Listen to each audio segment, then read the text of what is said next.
Welcome to the Carlow Pediatric Occupational Therapy webinar on sensory processing.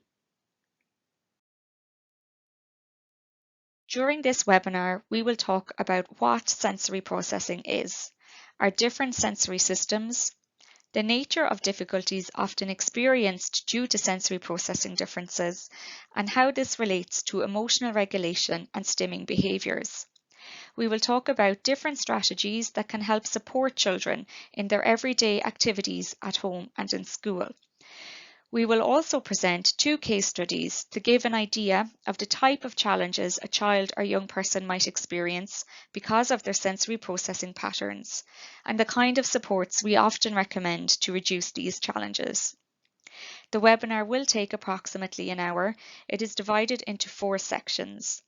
The endpoint of each section is a good time to pause and take a break to process information, or to stop if you are watching the webinar over several viewings.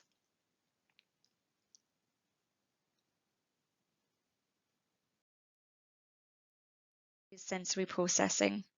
It is the neurological procedure of organizing the information we take in from our bodies and the world around us for daily life. It describes the way our body receives and interprets incoming information from our senses.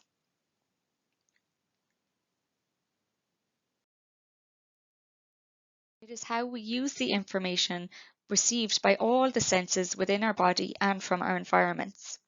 All the information is integrated or processed to give us an understanding of who we are, where we are, and what is happening around us. When our senses are integrated efficiently, we can respond appropriately to the sensation. It may seem complicated, but in fact it just means that our brains process sensory information like sights and sounds, or positions and temperature, to make sense of them and to form a unique experience of the world. We, as humans, are sensory beings. All day, every day, our central nervous system is constantly focusing, screening, sorting, and responding to sensory information. This generally happens automatically, without us even being aware of it.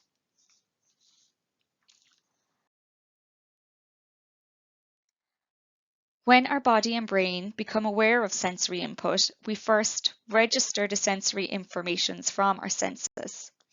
Our brain processes the sensory information, and then we make a response.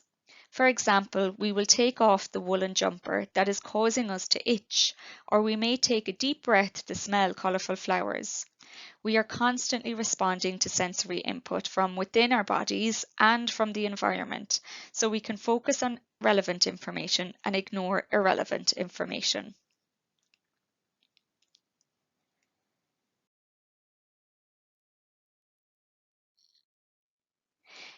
Information from our senses is key to understanding the world around us, and each sensory system has its own unique role to play. We have 8 sensory systems which all send messages to our brain. There are 5 senses that you are likely to be very familiar with. These are our sense of touch, taste, smell, sight, and hearing.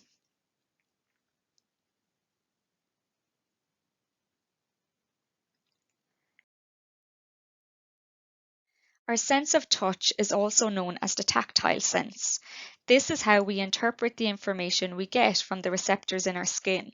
It is how we recognize the size, shape, and texture of objects, as well as different sensations such as heat, pressure, and vibration. It is worth mentioning an often overlooked tactile system, which is in the mouth. Think about the different foods you eat and about how the texture and temperature of food plays an important role in your likes and dislikes. Our sense of hearing is connected to our auditory system. Receptors in our ears help us to identify the quality and direction of sounds. But when we talk about the auditory system, it is more than just our ability to hear. It is our body's ability to process sounds and gather information from our surroundings to make sense of what we hear. When this works efficiently, we can filter out sounds that are not important and respond to those which are. The visual system refers to our sight. Receptors in our eyes register what we see. The eyes and the brain then communicate and work together to help us interpret and make sense of what we see. It is our body's way of taking in information about our surroundings to help us gauge if they are safe, harmful, and even whether they are important to notice or not.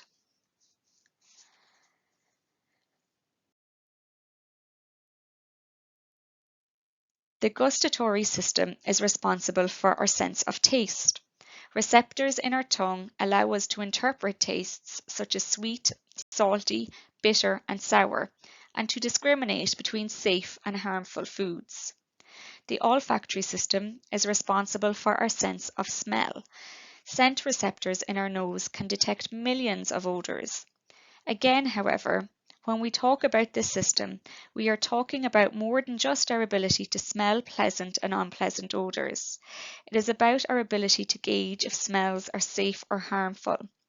The sense of smell is also strongly linked to our memories. For example, think about the smell of a favourite perfume or of certain foods which can bring you back to a particular time and place. Our taste sense works closely with our sense of smell to detect chemicals in the air and food to keep us safe.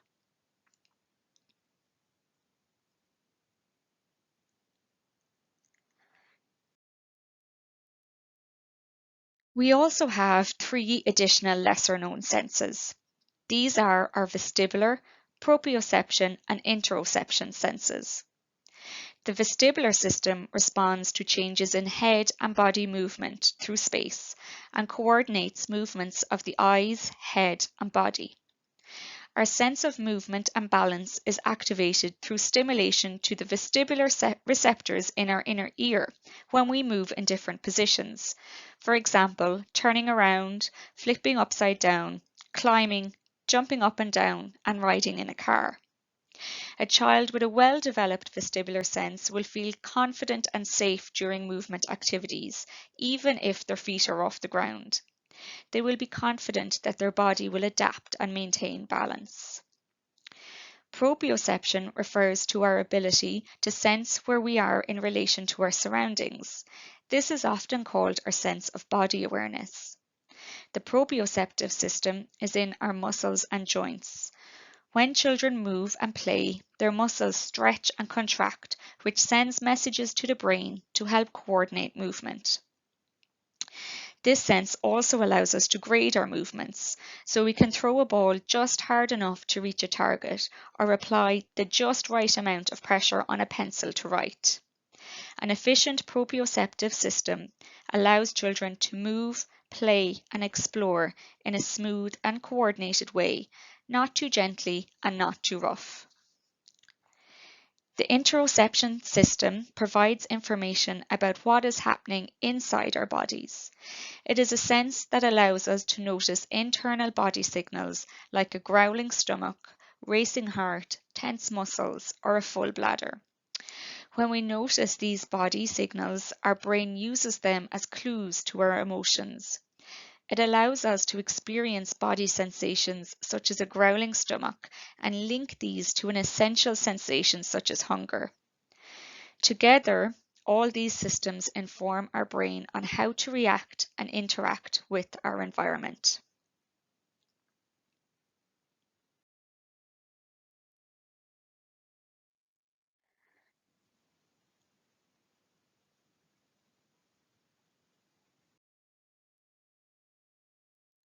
Everybody processes sensory information differently.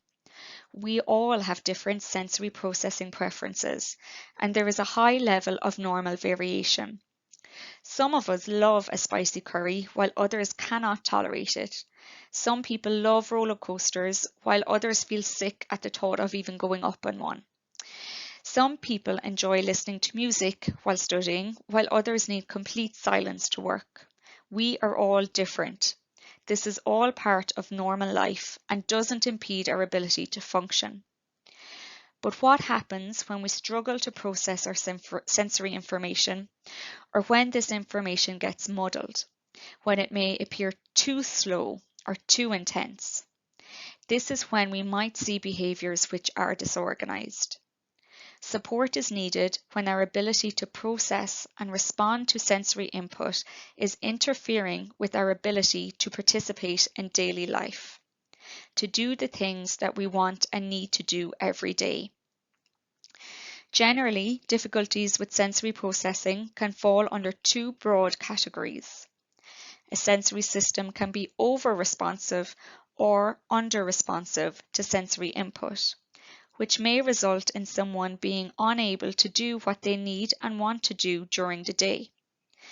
As when there is a lack of balance between senses, it affects how we experience everyday life.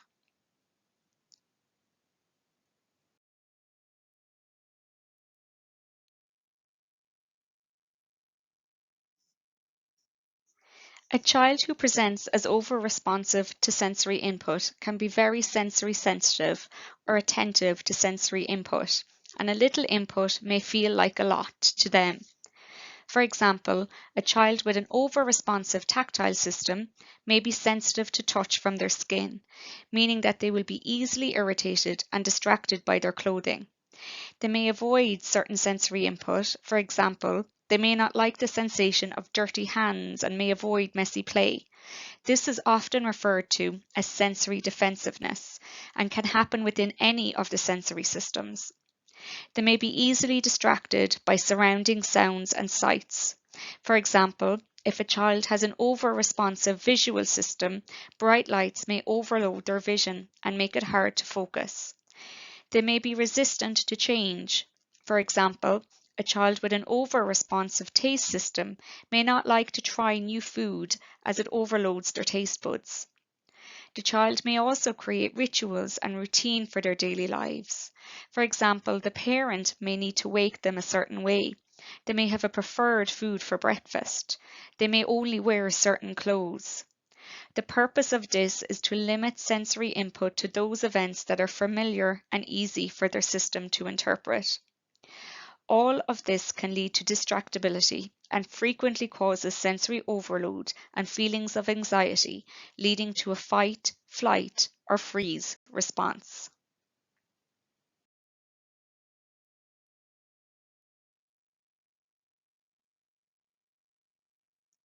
A child who is under-responsive to sensory input may be described as a sensory seeker who is always on the go, adding sensory input to every experience in daily life. They can be slow to, or indeed fail to, register sensory information in their environment. For example, they may lack attention or awareness of their environment, including people. They may need sensory input to stay alert and may seek out sensory input to meet their needs. For example, a child with an under-responsive vestibular system may swing really fast in a swing, as this sends more information to their brain and helps them feel more balanced. Or a child with an under-responsive proprioceptive system may run around and be unable to sit still. They may not register typical levels of sensory input. For example, they may have a high pain threshold. It's important to remember that these are not absolute states. Children can be under-responsive in some senses and over-responsive in others. For example, they may be hypersensitive to sounds and light touch and under-responsive to movement and visual input. Your child's tolerance may also vary according to if they are in control of the sensation. For example, a child or young person may hate the sound of a hoover, but if they themselves are doing the hoovering, they tolerate it better as they are in control and can turn it off. Our sensory thresholds may also vary throughout the day. Factors affecting our thresholds include both internal and external factors. This is important to consider, as you will see when we talk later on about sensory and emotional regulation. Imagine if you couldn't focus your eyes on me because everything and everyone in the room catches your attention and your eyes go there instead. Imagine if every time you tried to write with your pencil, it broke because you pushed too hard. Imagine if the humming of the lights sounded louder than my voice. Imagine if the lights are so bright you must squint. Then you get a pounding headache halfway through the presentation.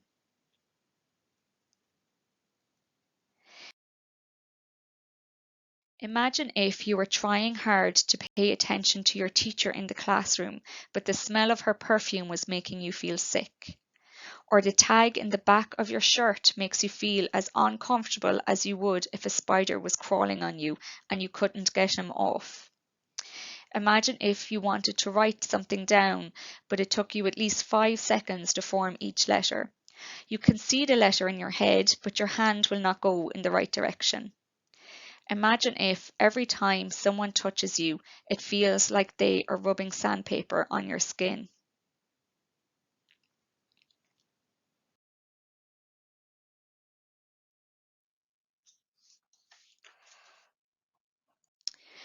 We chose this video as we feel it gives an insight into how a child may experience sensory overload in their environment. Please take a screenshot and watch this video in your own time. In the simulation, you will see a representation of classroom sensory overload. Sounds become amplified and jumbled while the lighting gets brighter.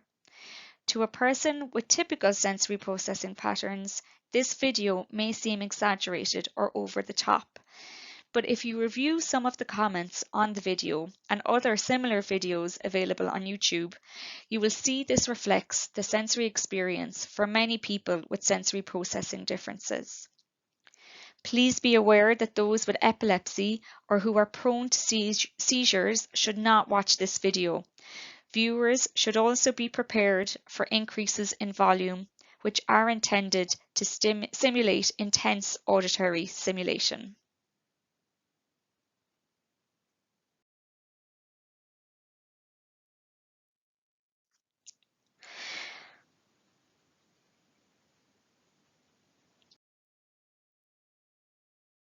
When we talk about regulation, we are usually referring to our nervous system's ability to shift and maintain one state of alertness or energy in the body, as well as one's responses to sensations across different environments.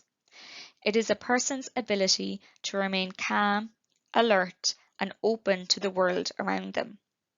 The level of alertness in the body is often referred to as arousal.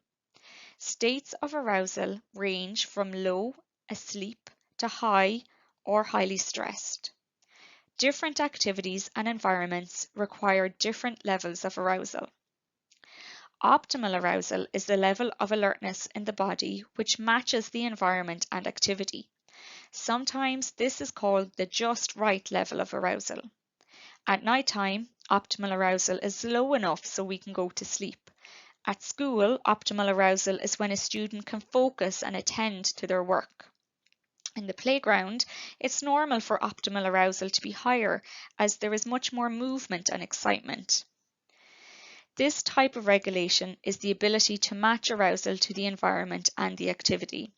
Essentially, it is the ability to adjust to and maintain an optimal level of arousal. The way we process sensory input influences our level of arousal. Keeping our body and sensory systems regulated is like keeping a seesaw balanced. Throughout the day, the brain and the body are constantly doing things to increase and decrease arousal levels to regulate.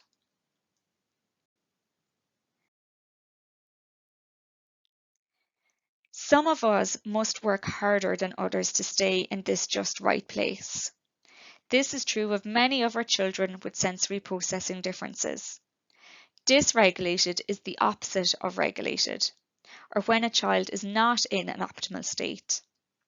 It is important to remember that dysregulation doesn't always mean that the level of arousal is too high. Often, we think of dysregulation as high energy, anger, or outbursts of behaviour. It can also mean a low level of arousal. A child may freeze or dissociate, and this response is also dysregulation. Dysregulation can lead to shutdown or a meltdown.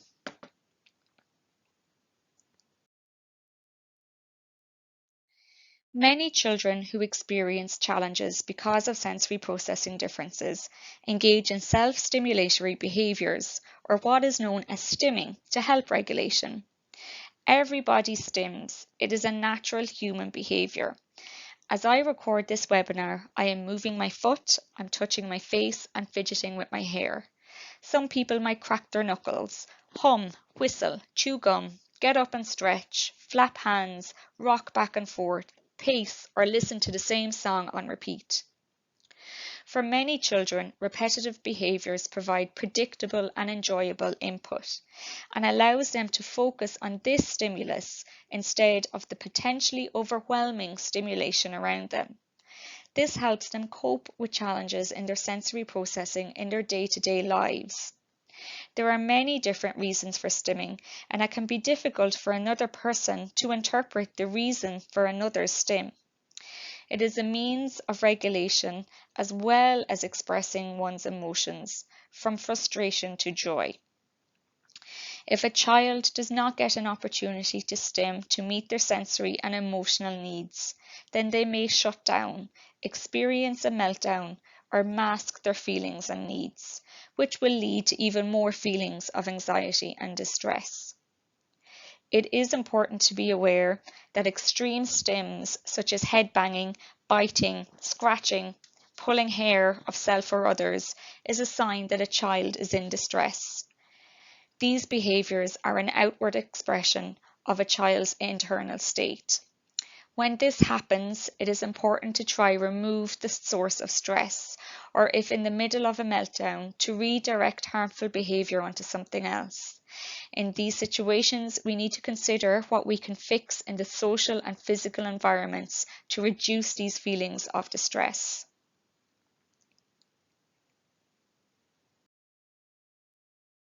The harder you must work at maintaining a just right state, the less you will be able to handle additional stimulation or demands. It can be hard to identify triggers to overwhelm.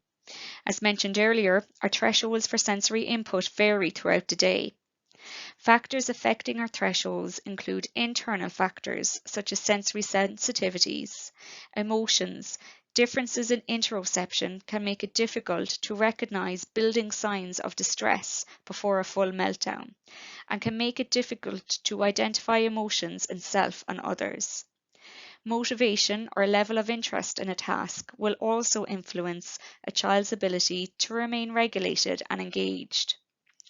External factors include the social, the physical or sensory environment, expectations or demands placed on the child in terms of language and cognitive load. It can take a bit of detective work to determine your child's sensory needs. This is particularly true of children who do not use speech to communicate, but there are many forms of communication. Observe your child to see what their sensory process preferences are and those which they avoid. Speak with teachers and other carers and therapists involved. Does a particular behaviour or response happen across different settings, or is it specific to a particular setting? If so, what could it be in that environment that could be causing difficulty? Consider the lighting, the sounds, the smells, the amount of people, and the time of day. Feelings of hunger, tiredness will also play a role in terms of stress on the body. It is also important to be aware just because a child can tolerate certain input one day, it does not mean they will be able to tolerate it on another day. Thresholds for and responses to sensory input can change depending on these internal and external factors. This helps to explain why a trip to the shopping centre can lead to meltdown one day and not on another.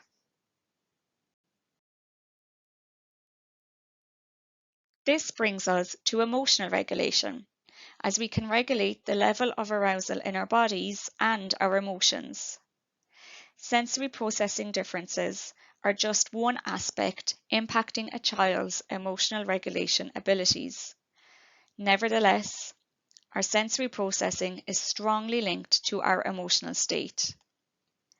Many children with sensory regulation difficulties experience high anxiety. If you are in an environment which is challenging for you, for example, it's too loud or too bright, then this will cause anxiety. If you are expected to sit and listen for class time and your body is telling you it needs to move, this can cause anxiety. Equally, anxiety can cause decreased tolerance for sensory input. When we are worried, anxious, or upset, our tolerance to certain stimuli, such as noise or movement, may be reduced. When we are calm and relaxed, we are much more tolerant of noises, smells, and other incoming sensory information. If you are anxious because there has been a change in routine, then the smallest challenge to your sensory system, perhaps someone talking loudly, can just become too much. This is like the chicken and egg scenario, as it can be difficult to determine the root cause of the behaviour. Sometimes this requires a team approach with parents, school or preschool, and professionals such as occupational therapists, psychologists, and speech and language therapists. When two people are connected or engaged, there is a process of what is known as co-regulation that takes place.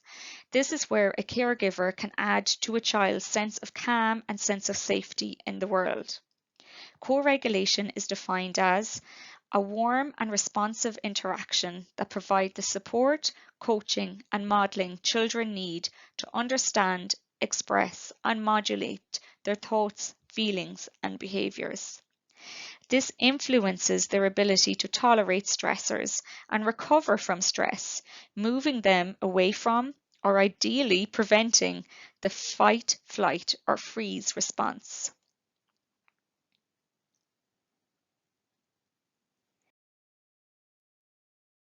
The ability to be aware of or to attune to our children's sensory and emotional needs and to pick up on changes in their level of arousal is one of the most important tools available to us to help a child maintain the just right level of arousal that help them to participate successfully in their chosen activities.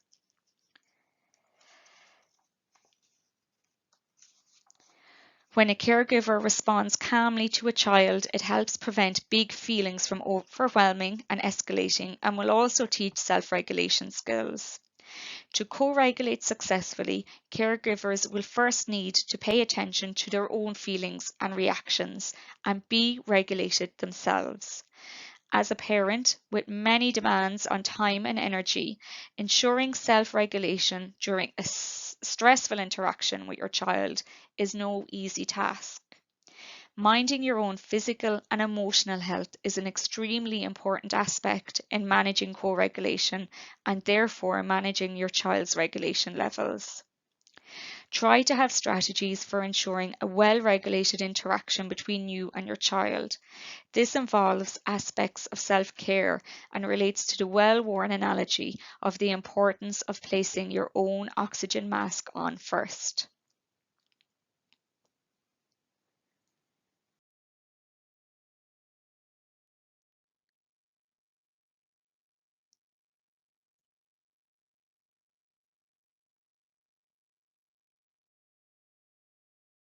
We talk further about sensory-based supports and strategies, we would first like to talk about the strengths associated with sensory processing differences. Often, the challenges children and young people experience are environmental. That is, challenges are because of the mismatch between the child and the environment in which they need to work or play. When the task or environment accommodate a child's sensory needs, we can see different strengths emerge. For example, a challenge may be the child notices a greater range and type of sounds and noise, which creates a larger amount of auditory input to be processed. However, within a different setting, a strength might be that they pick up nuanced sound characteristics of nature, instruments, and music. They may have perfect pitch and/or they may be able to play music by ear. A challenge might be that they experience patterns, colour, motion, or activity as nauseating or anxiety-inducing. However, a strength might be that they notice patterns, symmetry, and beauty that is often overlooked by others.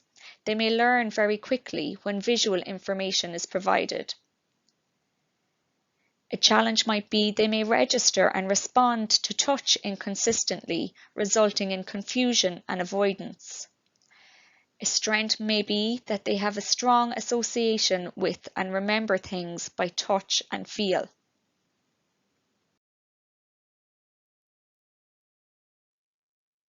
A challenge might be they may have difficulty determining how much force is needed to successfully engage in an activity.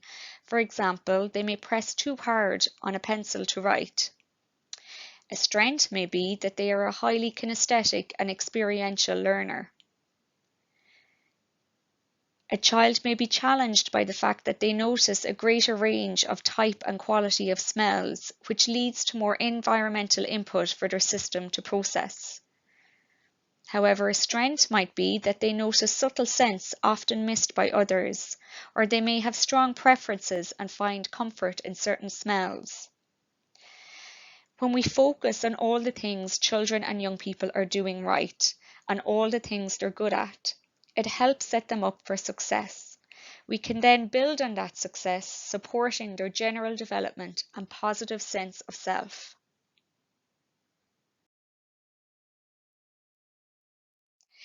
It is also important to remember that you do not need expensive sensory or soft play equipment to meet your child's sensory needs. Get outside and play. Children require space to move, play, learn, and grow. Outdoor play and learning provide the opportunity for exactly that. It is well known that outdoor play is beneficial to all children. More and more, we are learning about the benefits of being outdoors for children with sensory processing differences. Children with sensory processing differences require sensory input to feel in control of their body. When a child gets this information, it helps them to feel more stable and focused. Child-centered play outdoors, engaging in playful and purposeful activities, helps provide the input they need to help regulate and organize their sensory systems.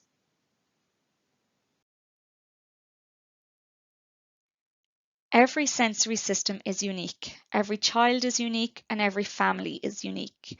Likewise, the emotional and behavioural consequences of challenges related to sensory processing can take many forms and will look differently depending on the child and family context. There is no one-size-fits-all approach in terms of sensory strategies and supports. However, the goal of any sensory-based support or intervention should be to create a situation whereby the child is supported and accommodated to experience success in the activities they need and want to engage in. It is about making sure there is a good fit between the child, the activity at hand, and the environment in which it takes place. Ultimately, by addressing sensory needs, we aim to help children to regulate their sensory input, to feel safe and comfortable in their environment, and to participate successfully in daily activities.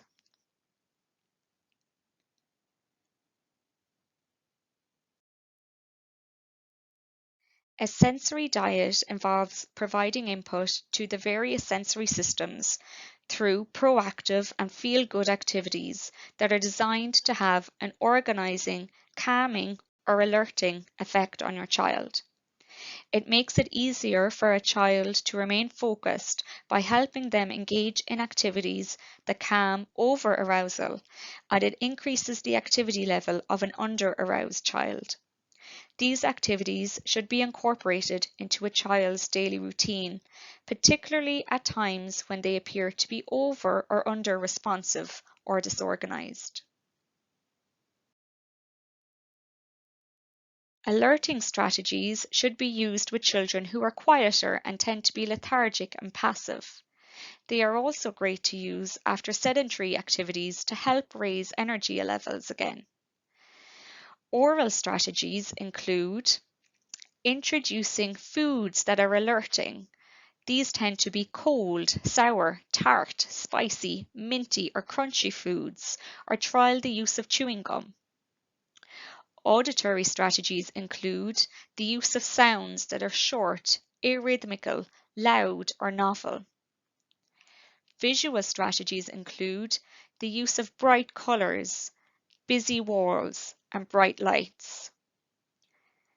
Tactile strategies include the use of hand fidgets and exposure to different textures through the use of messy play. Vestibular and proprioceptive systems are often the most easily targeted and effective to use to alter levels of arousal. Vestibular activities include jumping, swinging, spinning, running, sliding, bouncing, rolling, hanging upside down, all of the movement we often see when children are playing in a playground. Proprioceptive activities include going through an obstacle course, riding a bike, running, climbing, swimming, push-ups, sit-ups, carrying a heavy backpack, pushing or lifting something heavy. Ask your child to help out with some household chores, to do some hoovering, do gardening, to help to carry in shopping or laundry, or wash the car. It is important to be aware that too much of these types of alerting stimuli can cause your child to become over-aroused or dysregulated. Monitor your child's responses closely, and if they are becoming over-aroused, for example, crying, laughing excessively, excessive hand flapping, or becoming disorganized, stop the activity and provide some calming input. Never force any form of sensory input on your child.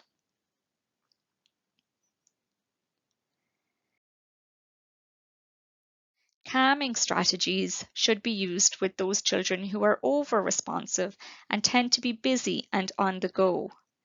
Vestibular activities include linear swinging, cycling up an incline, walking, jogging.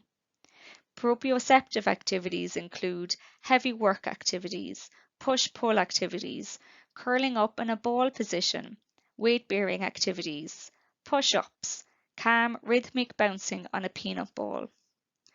Firm, deep pressure touch activities include bear hugs, being tucked into cushions on a couch or snuggling tucked into bed, a pillow press or a mat roll, firm touch, massage in a linear form from head to toe or a downward direction, firm stroking over arms and legs, firm hug or trial a warm bath.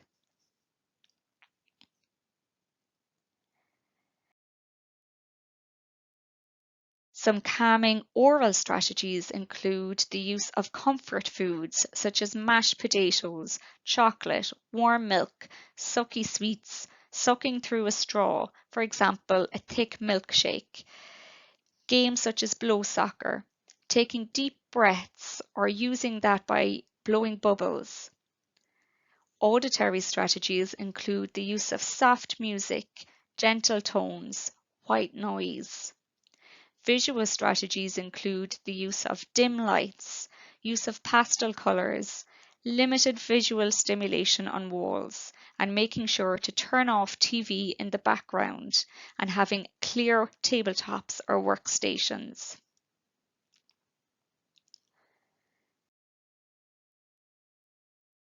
Some strategies to trial for engaging in activities of daily living. When washing, trial the use of non-perfumed soap. Be aware of bathroom lighting levels and noises. For example, run the bath prior to entering the bathroom. Add towels and soft furnishings to absorb sounds. Before bath time, do activities that provide deep pressure touch.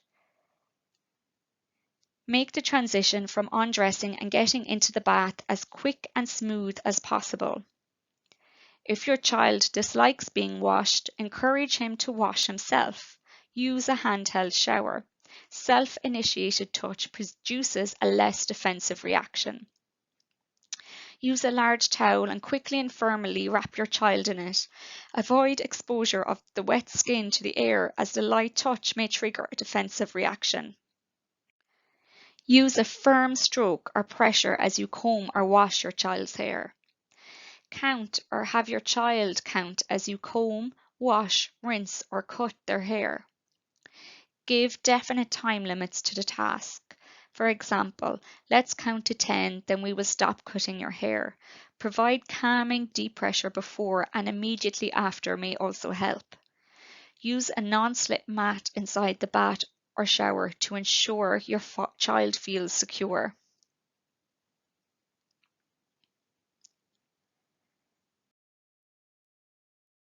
When dressing, use comfortable clothes, being mindful of preferred fabrics, the impact of labels and seams, using seam-free socks and label-free clothing if needed.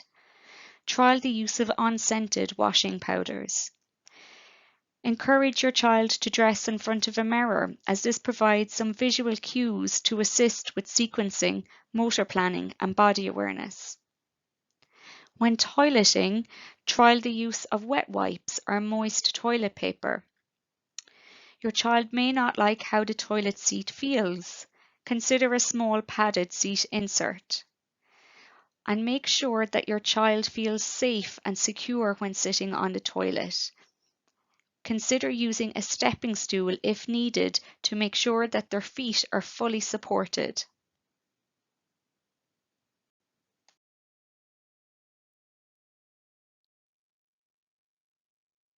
Sensory regulating strategies can help children organize sensory input and maintain the calm alert state needed for academic learning. As humans, we all naturally tend to learn best through play, through doing, through movements. Some of the following strategies may help to support your child to concentrate. An inflatable cushion that allows children to wiggle a bit while remaining seated on a chair or the floor. The use of a hand fidget that keeps hands busy. A visual schedule to allow your child to know what is coming next. A sound or visual timer can help by giving children a visual cue about how much longer they are expected to be quiet or to focus on a given task.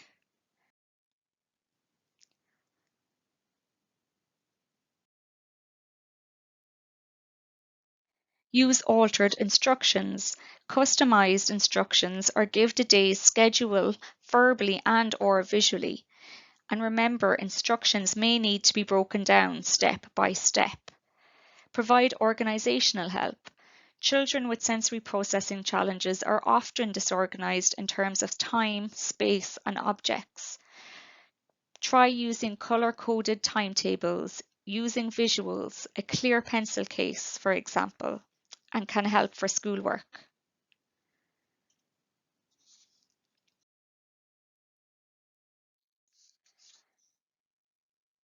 Use movement breaks. Give physical breaks during tabletop activities. Run around the house, bringing in the washing, climbing up the stairs, for example. Set fun challenges for your child. Try the use of a quiet space. Use a quiet space, which can be a corner with a beanbag or a sun tent, to allow your child to withdraw from stimulation momentarily to help regulate themselves. Consider the environmental distractions such as proximity of siblings, TV, radio, objects around the table, and a busy kitchen environment.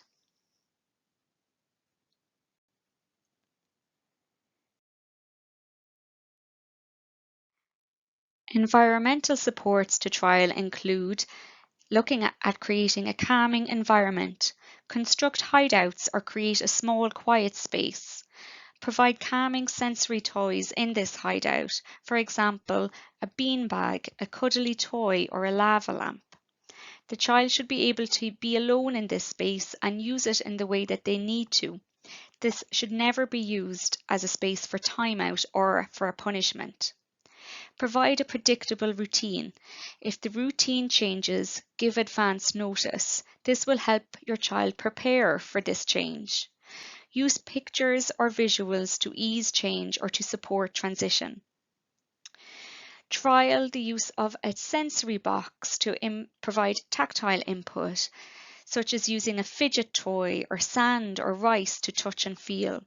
Use a comfort or weighted blanket to hold, a chewy tube to suck.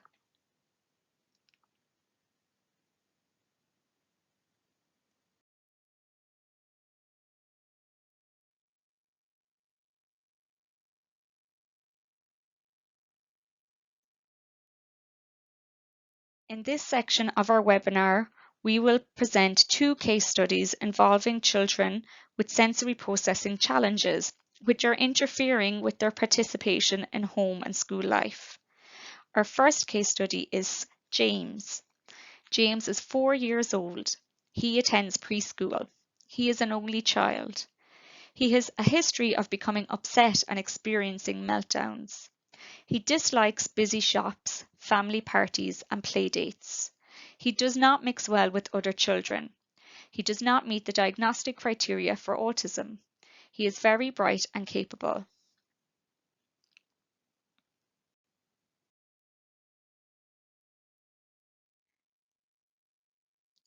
Some of James's triggers include a busy environment, being asked to sit and attend for prolonged periods of time, the expectation to share and take turns with his peers. If he perceives a demand as too challenging for him, he wants to avoid it. He finds it difficult to identify his emotions, and behavior can become disruptive.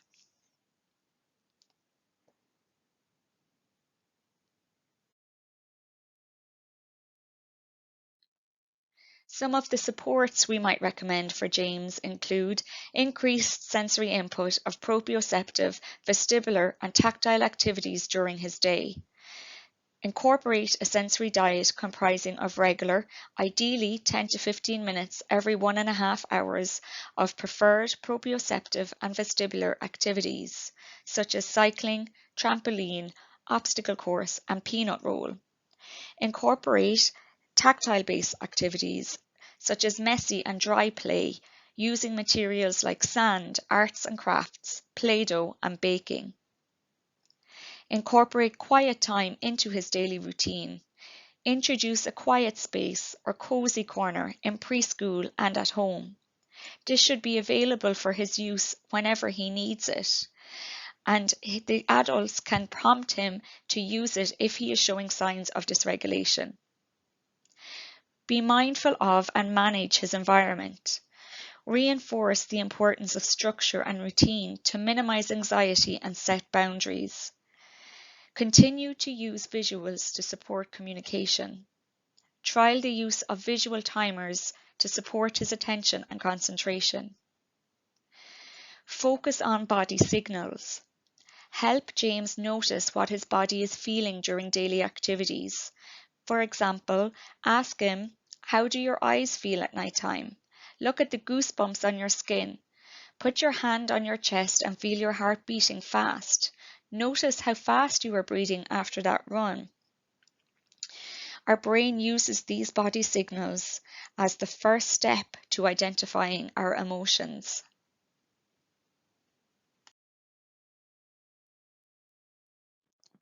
Our second case study is Tommy. Tommy is 7 years old and he is autistic. He is non-speaking. He uses pictures to communicate his needs. He benefits from using a visual schedule, and he transitions easily and independently in the classroom.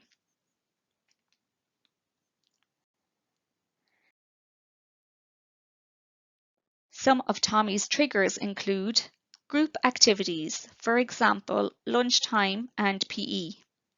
Outside the home, for example, in a shopping centre.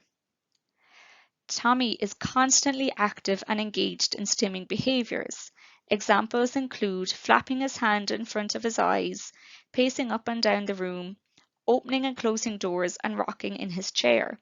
He often makes a loud humming noise while engaging in these stims. He appears to be calmer when engaged in solitary or one-to-one activities.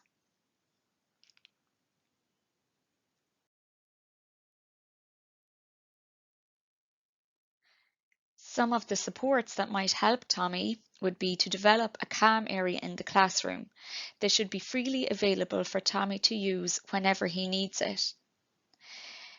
He would also benefit from prompts using his visual supports to encourage him to use it if showing signs of dysregulation. Introduce calming activities. Engage in some calming activities such as deep pressure, linear and gentle movements, deep breaths, etc. Reduce environmental stimulation. Trial the use of ear defenders when out and about in noisy areas. Try to go shopping at a quiet time, such as the autism-friendly shopping hours in many of the larger supermarkets. Use visual schedules to prompt Tommy to know what is going to happen and when. This will help to reassure him and to reduce feelings of anxiety.